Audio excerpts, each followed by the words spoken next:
Jake, who I love very much, is a very good friend of mine, was like, your work is very weird. And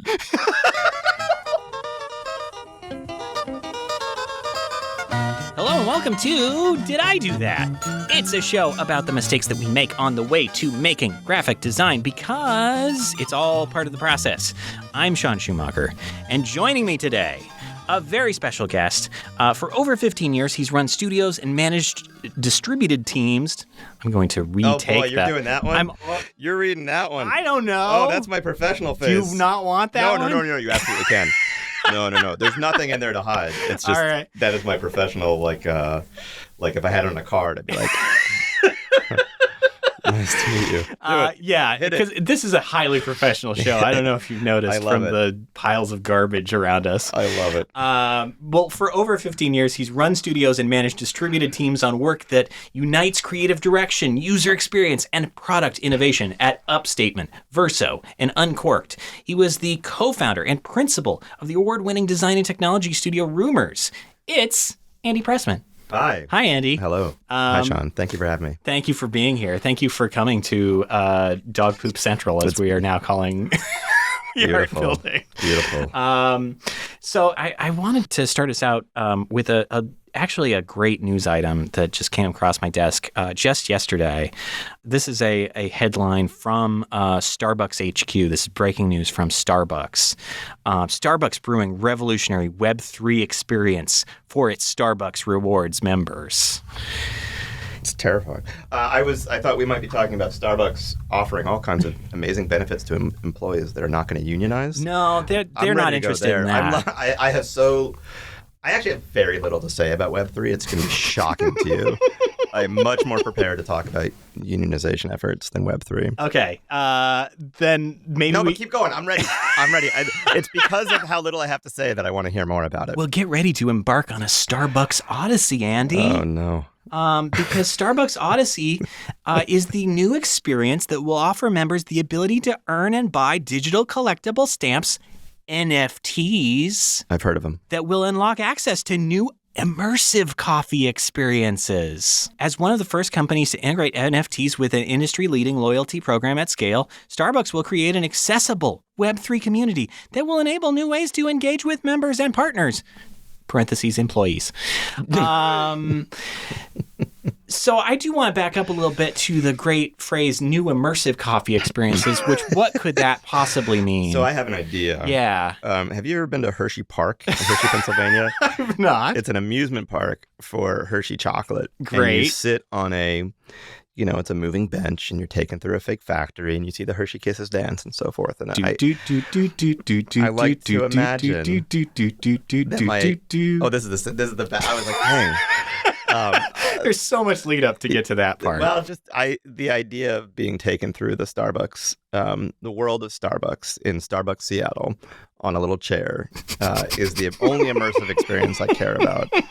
I assume that Starbucks is like many of the larger companies, has like an entire Web3 / metaverse division that is populating these emptied like husks within whatever bullshit moo exists for the metaverse. Almost certainly. Yeah, and I assume that that's where I would be able to collect and distribute and trade and swap, possibly even train and fight my Starbucks stamps. You're training your coffees. Yeah. I caught this rare shiny PSL. You gotta. I need to level it up. Yeah, you gotta catch them all. And that's the beautiful new positioning for Starbucks.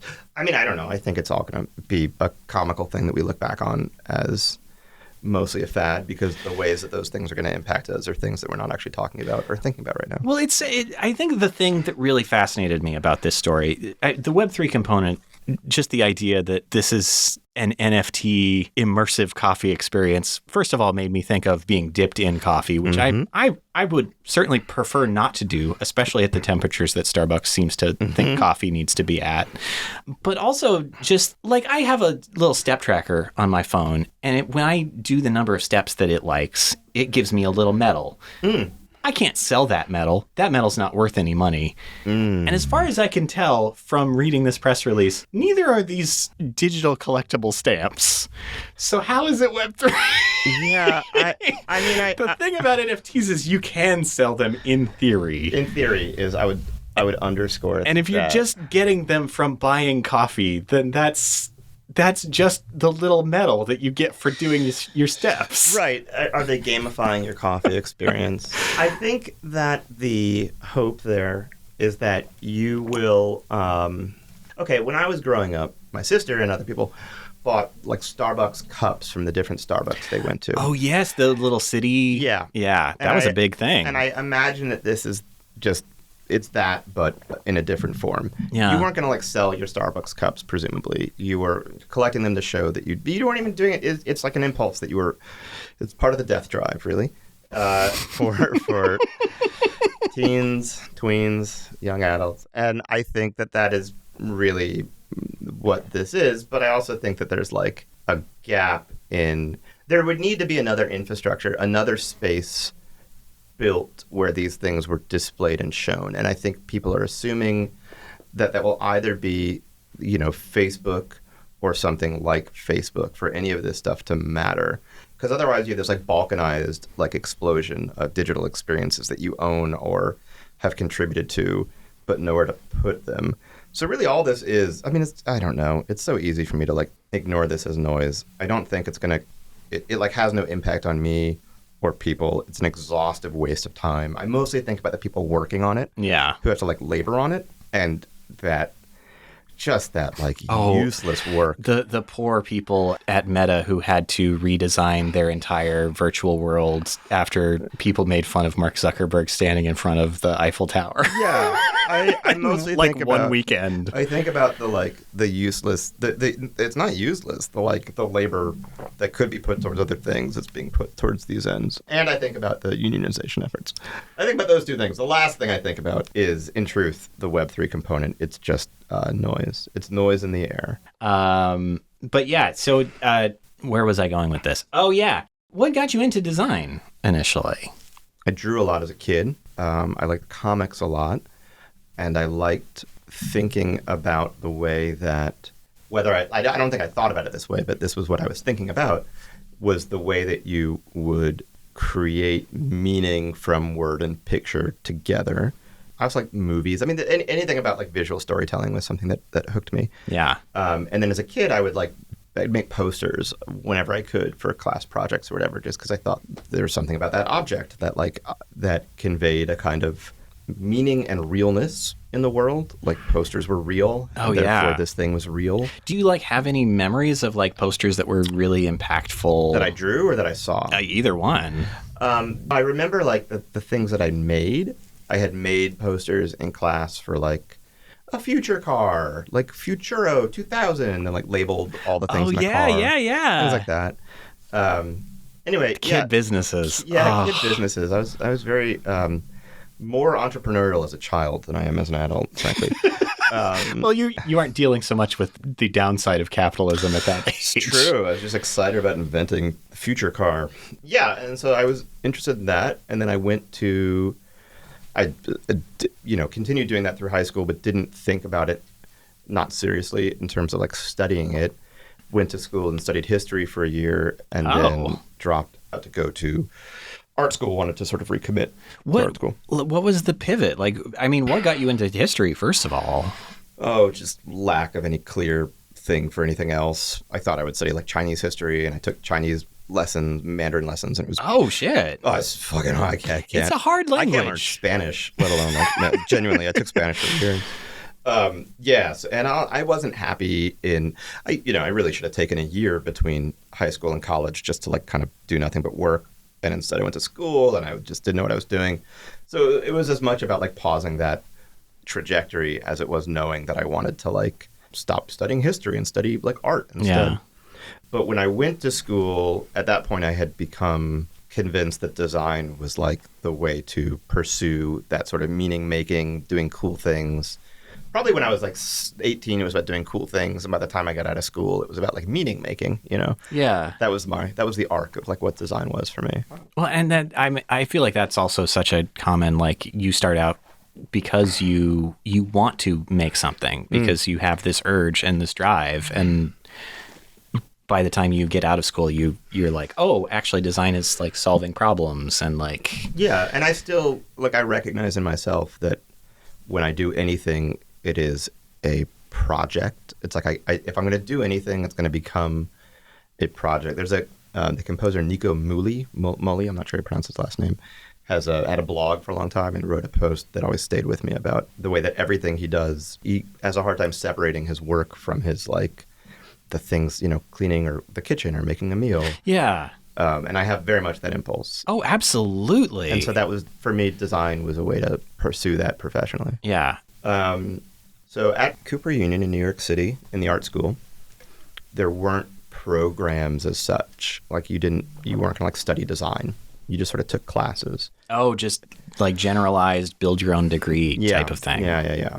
And everybody got an art degree. So I was able to take design and typography, but also like video and drawing and sculpture and such. And so my approach in school was always very multivaried. And that sort of became my career too. When I got out, was like not thinking of design as being like a particular mode of work, but instead more of a like thought process that carried through many things. Interesting. Like what kind of inspired that? Oh, I don't know. Was that just like kind of the generalized, like, here are toolkits to do this, that, and the other? Or... Yeah, maybe. I was disenchanted with, well, I will say I was very inspired at the time by things going on in New York while I was in school and getting out of school, which was like, I had been disenchanted with the sort of design industry and didn't really want anything to do with it and didn't really want anything to do with like the AIGAs of the world at the time. And instead in New York, one of my professors was like, oh, you should meet my friend and colleague, David Reinfurt. He has this magazine called ... Go talk to him about like work. I think you'd like him. And I went, not knowing what any of this stuff was. And he was very incredibly kind, and has always been a very kind and thoughtful person. And like met me and was like, okay, well, do you want to show me your work? I was like, oh, I didn't bring any work. I just thought we were going to talk. And he really liked that. And that always stayed with me, like that feeling that like, oh, like this isn't necessarily about like that kind of work as the focus, but instead the like thinking and dialogue as focus. Yeah. And I've always felt that way. This is part of a longer thread, but like when I was in school, I used to think a lot about there being this like spectrum of design where on the one end of the pole you had like surface, like people who were very formal and you could see their style and understand that they had like a hand that they brought to things. Yeah. And on the other was this idea of like systems and system design, and that was more like, oh, you could see there's sort of like thought process in the way that they organized things. And I always felt, even though I like have a tendency to illustrate when I'm at my laziest, I always felt more inclined towards the system end of design. And I think that probably stays there. I feel like my work, I had a show, I'm looking for work now. I'm not running a studio anymore. And I was showing my work to someone, and they asked me if I could like articulate what my style was, and I really draw a blank. I think that there's some through lines in it when I look at it, but I struggle to, I think my work like en masse sort of like is like, oh, right, that's a body of work. But looking at a few things together doesn't necessarily feel like the same person made it. Yeah, which is, I mean, I don't think that's uncommon for the kind of work that you do, too. True, like, definitely with the bigger digital stuff. Yeah, like when you're working with clients, like especially like some of the clients that you've worked for, like, you know, they're going to want specifically tailored things that are their own sort of texture. Right, that's an interesting idea. Yes, I think that I think another way to put that is that I'm usually thinking about the audience before I think about the artistry. Yeah. And so the context matters more in some ways than the design. I've just never been well suited for certain kinds of work. Well, but I mean, I think that's what the core of graphic design is. Like, that's what distinguishes it. I mean, not to get back into this conversation, which I know I've had a million times on the show, but I think that's what distinguishes us from the art world is like I think there is a focus on audience that at its core should be in design for it to be successful. Yes, but I think I have a yes but there, which is that I also think that's entirely true. Give me that but. The but here is that I think at times the focus of the audience leads towards highly stylized, is coded with style work, where you do something in a certain way, partly because the context, you trust that the audience can read that sort of coded style and understand the context it exists within. Going back to that idea of like surface versus system, if you think about like a very surface-oriented, like a very stylized designer whose work very much shows like their hand, I think that they're working towards certain audiences and trusting that certain audiences will be able to like read and position that work within a framework of culture, and that is still very much about audience-driven design work. But it's a lot more surface level. It's very visual, it's formal. Yeah. It's like it's very close to painting. That's a good point. That's a very good point. To get us back on track, so you're getting out of school. You're getting out of Cooper Union. You're feeling a little disenchanted with the design world, like. Yeah, disenchanted. I guess that is true. Although it was also very like I was young enough that feeling was. Maybe broader, maybe more societal. Well, that too. Right. But also like a sense of like self-certainty, like that, like I'm doing the right thing, and you know. So it wasn't to like have disappointment. Self-certainty. Yeah, right. Oh, wow. That would be lovely. What a dream. I worked for a couple professors at Cooper Union, not my professors, but people I'd met at Cooper Union, and it wasn't a good fit. I really want to talk and think through work. I want to like be a collaborator. That's for me part of what design is. Yeah. And I have always sort of needed that experience. And so when I don't get it, I feel a little bit adrift. And I learned that early on. I also, though, I mean, speaking of mistakes, like I was like, oh, it's my job. Like I had quit jobs before, but those jobs were like sweeping floors at a movie theater, working at like video rental places, working at a bookstore. This was my first like career job. And it was sort of like I was too scared to quit. It was a bad fit, but I didn't know that I could just sort of quit. Yeah. And instead I kept working there until I was fired. And that could have come earlier. Well, that's okay. It was good. I should have been fired earlier. They didn't know they could fucking fire me. It took them 2 years to fire me. It was a really bad fit. Sort of mutually assured destruction there. And I mean, God, it should have ended much earlier.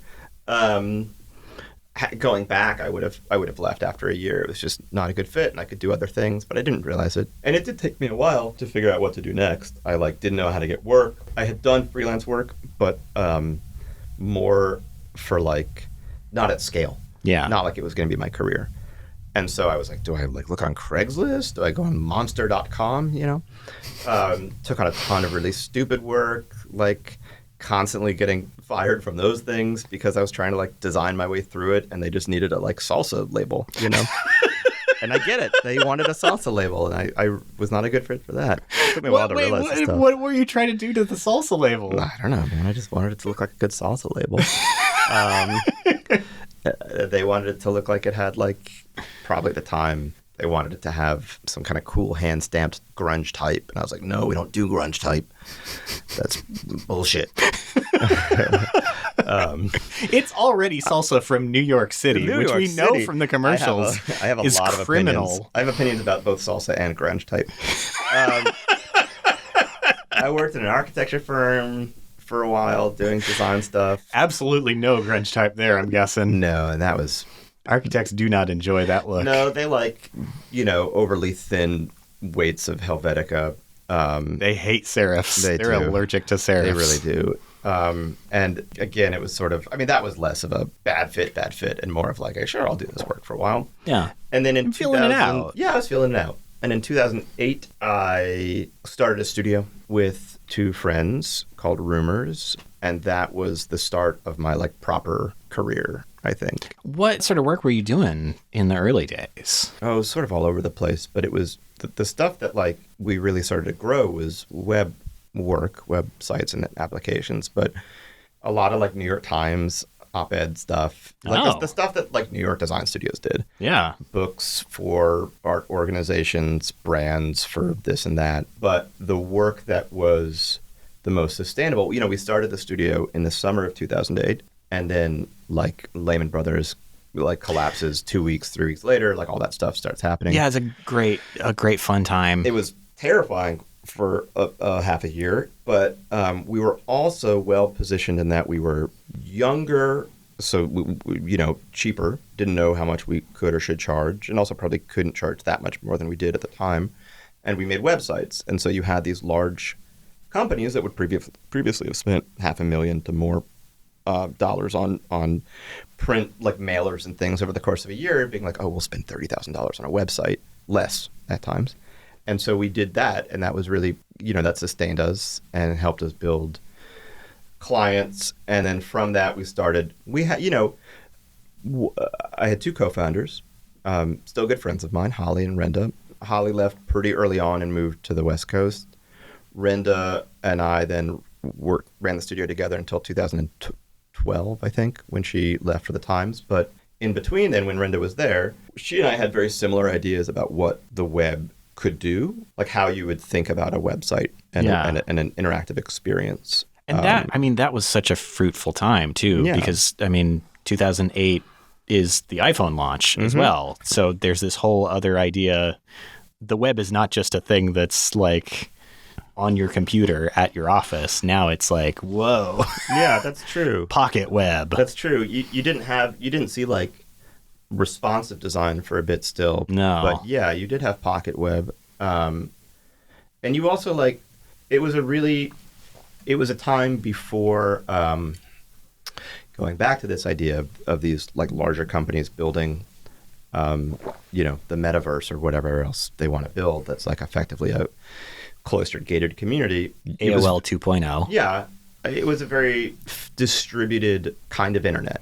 Like everything was still like websites were sort of free floating, and you would think like the place, so to speak, that something lived online was primarily on its website rather than like distributed across these social media giants. And it was really, really easy to that was where I started too. Like, I was just this kid who built a website for his university art department to think that like I could just do that. Yeah. One person. 100%. Right. Yeah. It was absolutely within reach. Yeah. You could teach yourself. Yeah. Yeah. Absolutely. And you still can to a certain degree. I want to say this actually like emphatically. You can absolutely teach yourself to do really cool things. It is harder to like be a professional at scale as like one person and do things of a certain size that wouldn't be better off done as a Squarespace site or similar. Yeah. And it's also become specialized too in a way that like, web designer was the title of a role. That just does not exist fundamentally anymore. Yeah, a lot of that got melted into other things. Yeah. Maybe for good in some ways. I mean, I think it's good that people think about content strategy, for instance. Like, all that stuff is very useful and important, and it shows the way that we take these things seriously. But if you're doing work on your own at this point, it is most likely of a more intimate scale. Yeah. Because you really can. It's just become commodified. Like, you can have a good website via Squarespace or some other thing with ease. Anyway, so I did that. And then during that time, so along that, right, so we were doing mostly interactive work at a certain point. But then there was this other sort of thread of work that I was doing, which was book and magazine design, sort of straight up until Rumors closed, even was doing book design work. What had gotten you into books? Was that something that started at Cooper, or like? No, I mean I've always liked book covers. I've always liked books. Books are good. Books are good. Thumbs up. Thumbs up. Books. My review for books is A+. Would buy again. I like to read, and I liked. There was a certain like kind of book that I used to obsess over, which were like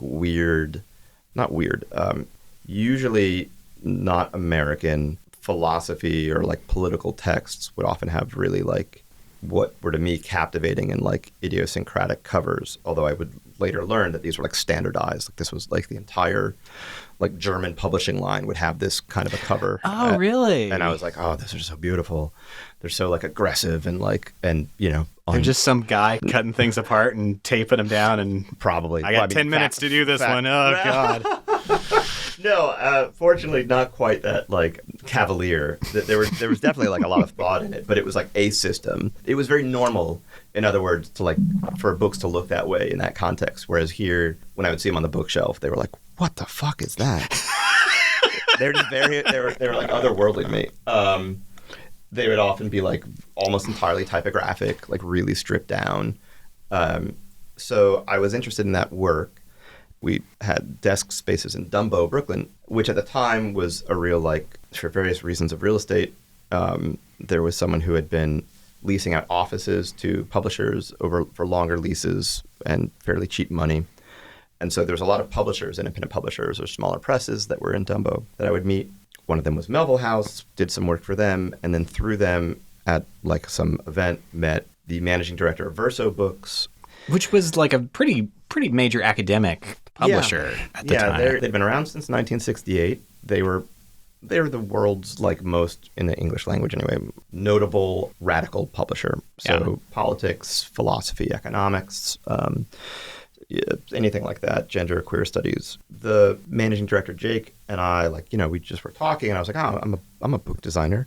I'd love to do book covers for you. And he said, oh, come on by tomorrow. Let's talk about it. So, but I had not done book covers, so I had to go home and like design book covers really quick overnight. So you had to put together an overnight portfolio. I did, yes. Oh my God. And so I made use of a bunch of different things from different times and turned them into book covers and did a really quick, like, mocked up a quick series of stuff that I had a lot of ideas about the way that things should be designed bopping in my head already. So it wasn't hard to like invent a journal that I would like design the covers for overnight. Because they were like, I would have rules like for the journal. It was like, okay, issue 1 was like 1 dot and issue 2 was like 2 dots. And I made a line. Issue 3 was 3 dots with a triangle. You're doing multiple issues of this journal in one night also? Well, it was a really simple system that I built for myself. Yeah, it was. Still, Jesus. And so I came in the next day and I showed him my book, you know, that's not what we used to call it. Showed him some samples from my portfolio, my fake overnight portfolio. Your book. My book. And he invited me to design book covers for them, that starting with a series called the Radical Thinkers series, where they had a really deep library of books, right? They've been publishing for 50 plus years. Yeah. And they repackaged them with these covers that were, in my opinion, pretty terrible. And, you know, the designer they parted ways with the designer and they needed a new designer. And he's like, all right, you know, can you pick this up and like maybe update it a little? And I just hated it. So I just like started it over. And I was like, here's what your system should be. Oh, wow. I tried to open the file. It was corrupted. It's so sad. No, Weird. I was very forthright. I was like, these are really bad.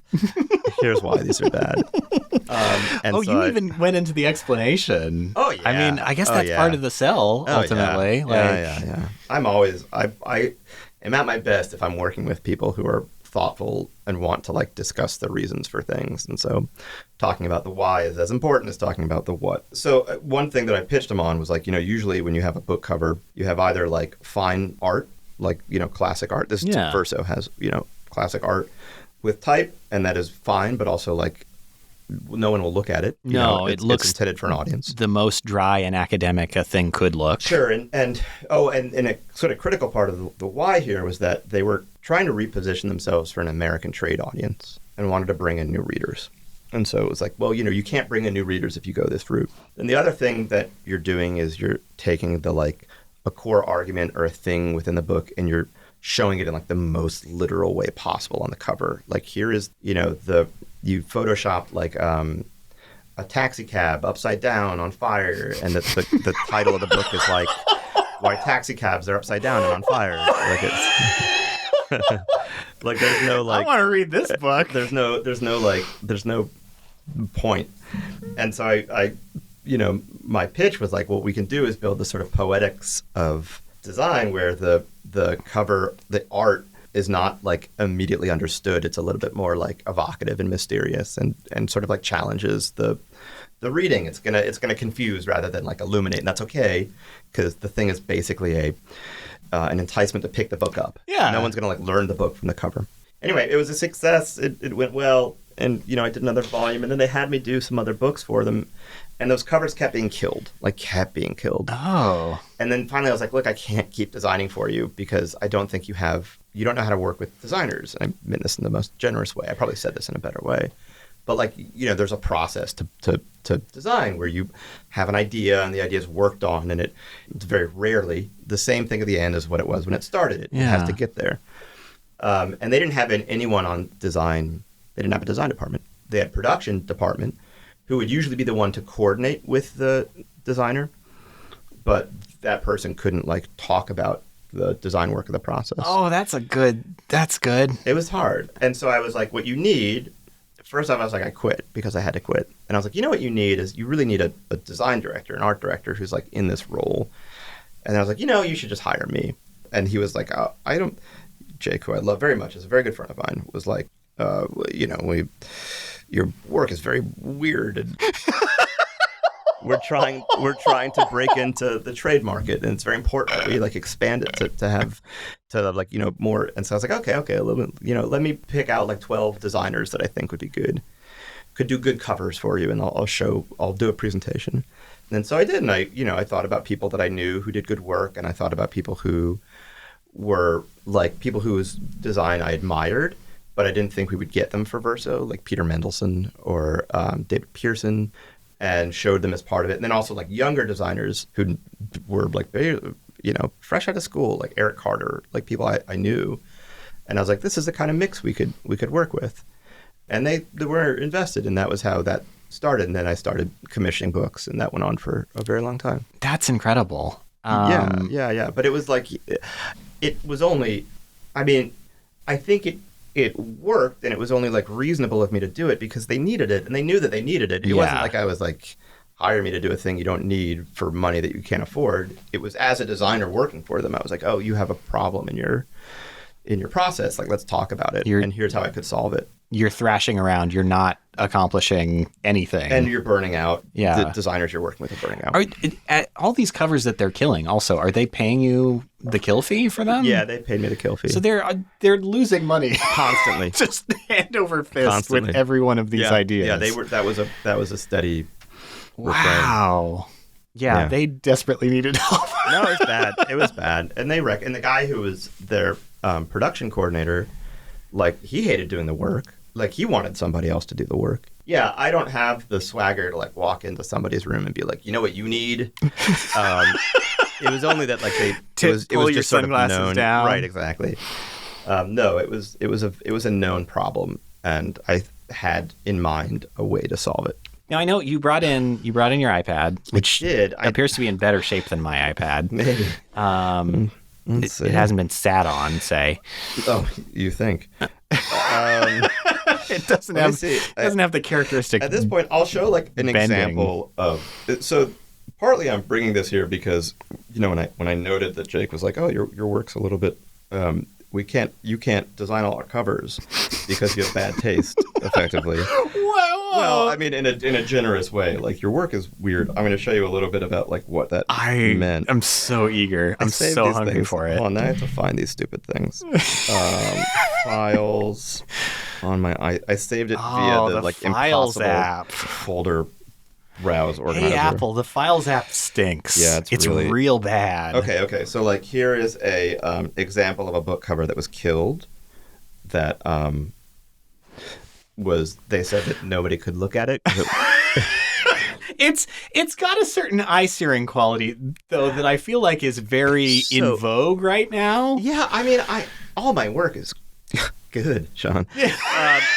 So the book was the Verso book of dissent, and I thought that I would pick the two colors that would be most like aggressively in dissent with one another. So is this supposed to be printed like spots, fluorescence? Yeah. Oh, yeah. So it's a fluorescent red background and a fluorescent like blue. Imagine the most high contrast blue-red combo, very light, aggressive blue you can think of. Just like you're wearing 3D glasses and like lasers are shining into your eyes through them. So they said I couldn't do that, and that was fine. And then I think that's their loss, because that thing would stand the hell out on a shelf. Completely agree.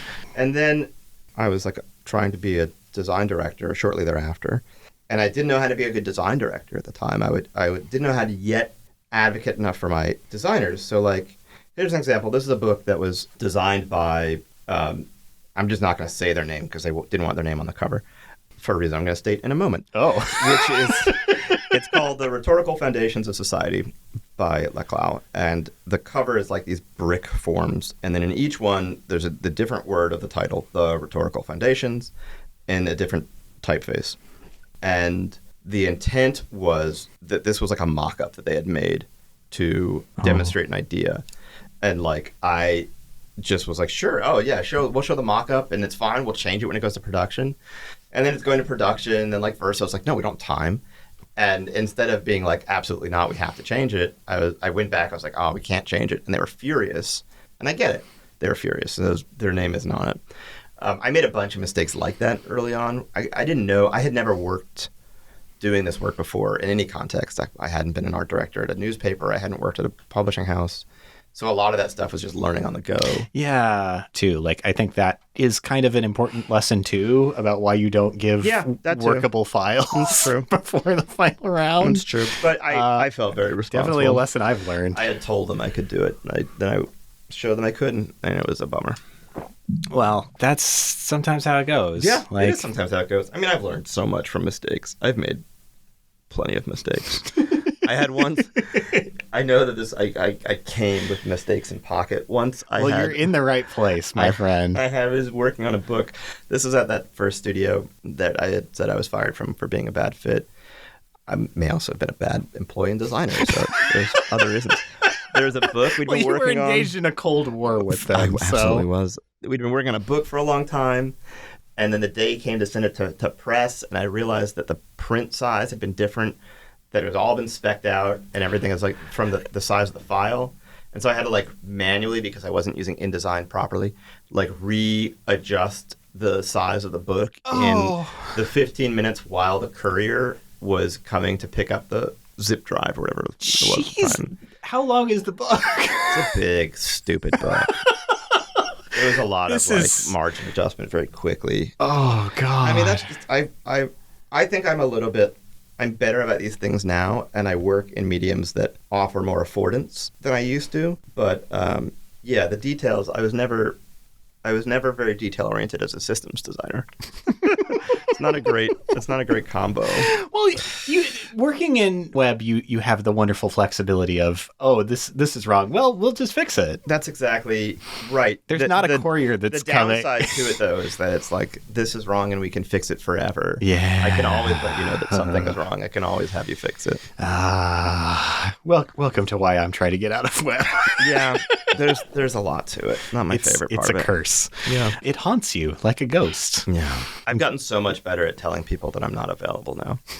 So much better. And trying to find them people that can do it. It's one of the reasons that as the studio model that we had was not viable in the long run because of the amount of maintenance work that we were doing. You just can't, like, if you're going to be small, you can't get bogged down with maintenance work, or else that's all you end up doing. You're running Rumors. You're working at Verso, and you moved to Portland. Mm-hmm. What inspired that? Oh, my wife got a PhD at OHSU, and that'll do it. Yeah, this is a good place. Yeah, it's an okay place. Yeah, I like Portland now. At the time, I was miserable, but I've come around to it. It took me a few years, I'll be honest. I did not want to leave New York, and I didn't want to leave the New York design infrastructure that had supported me and that I had built up around me. Yeah. And it was really hard to adjust. It definitely changed the arc of my career, but not necessarily in a bad way. It just changed the kind of work I would be doing and how I would do it. As great as Portland is, design-wise, it's still small. Oh, yeah. In a way that New York fundamentally is not. It doesn't have the money. There's not a client base with money. Yeah. You don't have cultural institutions. You don't have big businesses. I mean, you have Nike. Nike is primarily if you're in town and Nike likes your work, they're going to try to bring you in-house. Yeah. It doesn't offer the same support structure. When you're a more established designer, there's not the same space to adjust what you're doing and still work in Portland. Yeah. But things are more remote now anyway, so a lot of that calculation's changed. Yeah, we're kind of a placeless society increasingly. Yeah. Even though there's weird thrashing trying to stop that. Yeah. Oh, I feel like we're going to look back on this particular time 10 years from now and go, why were we throwing such a fuss about being in person again? Yeah, I don't... We all need to be in the same conference room. Oh boy. Now we're really getting work done. I think I can smell my coworker. I think there's like a binary where like you're either, it makes sense to work together or not work together. But if you're not going to work together, the entire culture has to be structured around not working in the same space. Yeah. And the like in-betweenness of some places and the attempt to have both is not going to foster a healthy environment, especially for people who are trying to make their way in from the outside, so to speak. It is going to continue to build like informal power of people who know how to operate within that. And newer people and people who are trying to break into that industry are going to have a much harder time. But I generally don't know. I'm not going to start another studio anytime soon. If I did it, it would have to have like a really obscenely sound like business model and structure in place. It's just exhausting running a design studio with 5 to 7 people. It's a lot of like scrambling to make sure that you can scramble another day. Yeah, I mean, the small studio model is like you don't have your little slice of the pie. You are doing everything. You are making the pie. Yeah. The pie is yours to make. Yeah, and there's a lot of fun with that. And there's also like, especially as I got older and my colleagues were getting older and we were all like trying to find a more sustainable way to like have a business, like I wasn't really able to commit to the kind of like business development and scale that would have been necessary to sustain growth of a certain kind. And so I have just the utmost respect and love for my former colleagues. And we talked about at the end, we were working on a really big project for a magazine and it was like just getting started. And then the owner of the magazine fired the editor-in-chief and the publisher. Oh. And so like everything sort of like was like, well, that's pulled out from under us. And so we had like 4 months of not having anything lined up. And we were like, we could just stop. Yeah. It was very exciting to stop. I never thought I knew how to stop because it's like you're constantly stacking projects at different paces on top of one another. Yeah. And then it being able to like be like, wait, we can stop was a wonderful feeling, frankly. And it's okay. It's okay to stop. Yeah. Oh, no, it was amazing. I was so happy to be able to stop in that manner and not in a sort of crisis mode. Yeah. Yeah. Yeah. Ooh. Yeah. You don't want to be in the crisis mode. No. That's a bad time. Speaking of places I've been, oh boy. So what were you working on when you got to Portland? Like what sort of like helped to bring you into town, into this community? Nothing. It was all remote. Oh. All my work was in New York for years and has been for so long. I've never had a Portland client. Really? Yeah. I didn't realize that. Yeah. That's wild. There are a couple things that came close, but like things here just moved at a different speed and would fall apart. My work was all New York, London, Los Angeles. Please. I'm international. Did you have the wall of different clocks? Yeah, like obviously I did. At an airport in 1965? Yep. You know how I did it. And I had the different backgrounds that I would like slide behind me to make it look like I was in Mexico City right now talking to you locally. Like you're in Pee Wee Herman's yes. magical Zoom machine? I was effectively Pee Wee Herman. No, I didn't have any Portland clients. It wasn't quite, it never quite happened. So, I got to know people in Portland through PSU primarily and Kate, and then scaling from there, like rumors eventually became sort of like entrenched here. Yeah. But no, we never had anyone here. That's so wild. Mm. In a way that you were working the way that we all have to. Yeah, now. I've been working remotely forever. You're well prepared for this environment. No, it's yeah, for better and for worse. Yeah, I am. So after rumors, what's your next chapter? I have done some work at a couple agencies here and one place called Uncorked and then a place called Upstatement in Boston as like a creative director. And I think there's just been a couple years, but I've happily stepped away from agency work. I like the people I worked with. And clients were interesting, but it's hard having run something to then being a like creative director in a mode that is purely about the client work. When so much of what I think about tends to be like what you call upstream. Like how is work being done, and how are the problems being solved, sort of at the root. And so I left Upstatement this summer and am transitioning into working in-house somewhere. I've been talking to places that are different, like you describe them different scales, I guess, like really big established companies and then smaller things. And I think I'm more inclined towards the smaller things. I think I'm probably a better fit to work in like a position of ambiguity than with like things already being solved. I like solving the problems. I don't like being responsible for like maintaining the solution. Kind of like a fixer. I think of myself as a good fit for a small group of people who are working really hard on something where they don't know what the answer is. That's my sweet spot. Yeah. And that's basically what I did as a studio. It's just now I'd like to do it and then grow the thing over time. And have the company itself managing all the kind of less pleasant parts. That's exactly right. Yeah. And you have a very cool, like, you built out like a reverse job. Oh, yeah. My reverse job posting. Reverse job posting in Notion. Yeah, and it's like, it really does a great job of like articulating what you've done and like where you want to go. And I had seen, there's an engineer that had done it. I didn't know them, but I had seen that they had made this thing and I was a thing for themselves. And I was really taken by it because one of the hardest things I think about, in some ways what I'm doing right now is a career change. I'm still in the same industry, right? And practicing the same skills that I've been building for a long time. But the model of running a studio versus like trying to find a design like lead, head of design position somewhere, like those are different communities.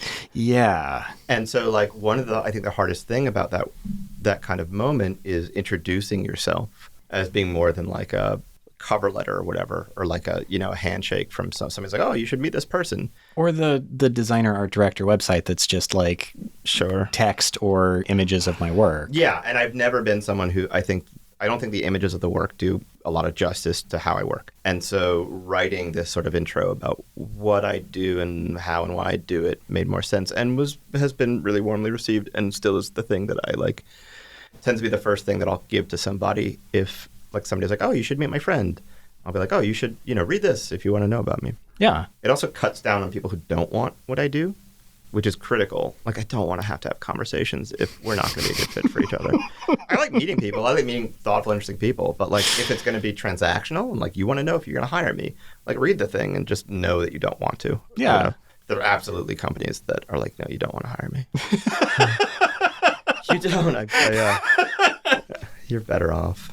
It's such a smart thing, and I'm shocked that I haven't seen it more, because like you are able to articulate that and get it out of the way and be really clear about like, here are my strengths. Here's what I can do. I think for someone with experience, it would not have made sense for me entering into like leaving school. I think when you leave school, the absolute best thing you can do is find your people and expand that. Like who thinks in a way that is aligned with you and vice versa. Who do you enjoy talking to? How do you grow that community? Yeah. When I was younger, I thought networking was, I had this sort of cartoonish vision of it as being like you go to a party and you hand out your card. Two businessmen shaking hands. And I hated the idea of it. And it also like gave me a certain amount of social anxiety. And I think of it now as being more like, no, I do want to know who's doing interesting work, who and what is the community that I'm becoming a part of, and how do I like give to it and learn from it, and then everything else follows. Yeah. You just build that and the rest of it follows. The other way to do it is, if you are the sort of person who I am not, put work out into the world, do the work and then put it out and just keep doing that and someone will notice.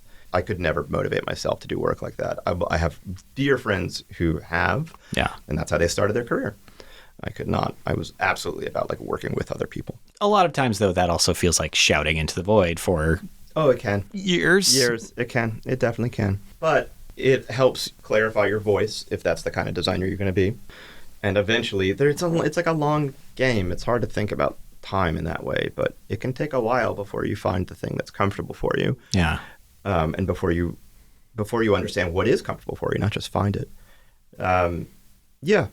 But if you're, I think, if you have a career behind you already and you're trying to like expand what you're doing, like a forthright introduction to who you are and how you do it is very useful. Andy, if people want to find more about you, where do they find things about you? How do they? I used to be so good about this. They can follow me on Twitter, but I tend not to talk about design.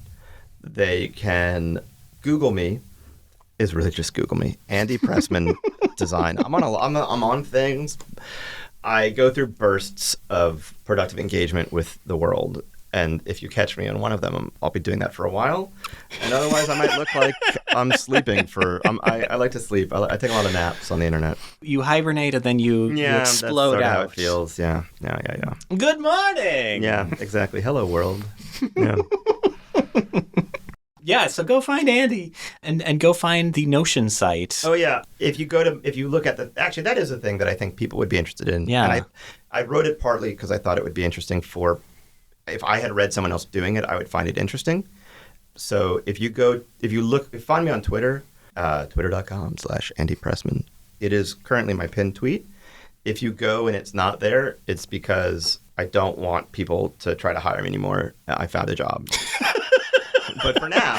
So yeah, if it's not there, congratulations. Yeah, you won't. If it's not there, it's because I don't want you to read it. But you should, for the time being, go and look at it. It's very nice. I mean, that's a fairly basic thing. If I withdraw a book, then I don't want anyone else to read it. It's my book now. Now I'm going to hunt it down and read it for sure.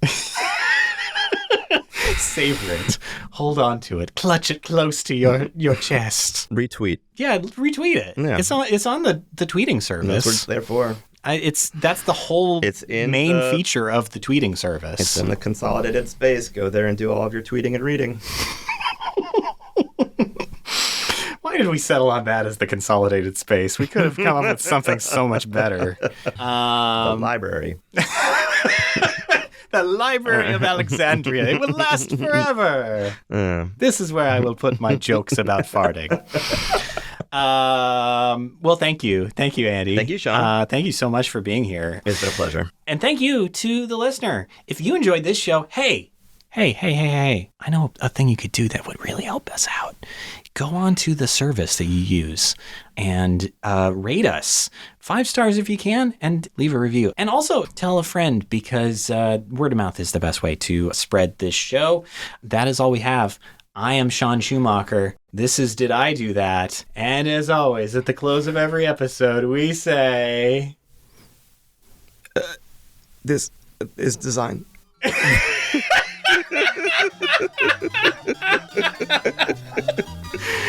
This is design. Okay, bye. Beautiful.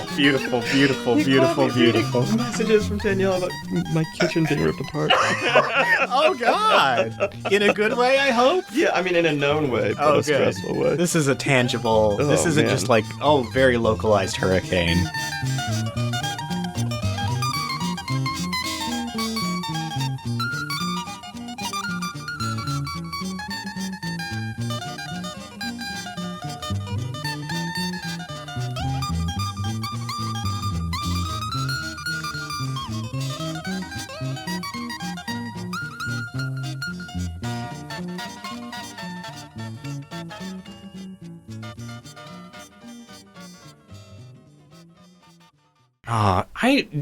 One of my favorites. Have you downloaded the new version of Illustrator yet? How new? Brand new. No.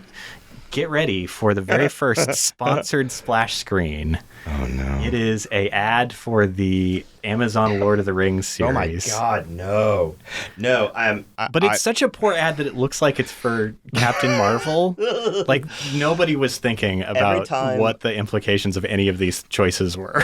I've gotten so mad recently because of the way that they manage the save to cloud, save to your computer thing is just so I mean, whatever. It's just such trash. Oh, yeah. The fact that you have to every fucking time they're always. It feels like you are confirming that yes, I do want to fire repeatedly. a nuclear missile to save to your computer. Lift up the thing, hit the big button. Are you really sure? Get the keys. Do you understand the implications of this? So then each time I save a file, I have to reconfirm that I want to fire the missile. I have to remember not to look away. I have to remember to keep my attention focused on this thing.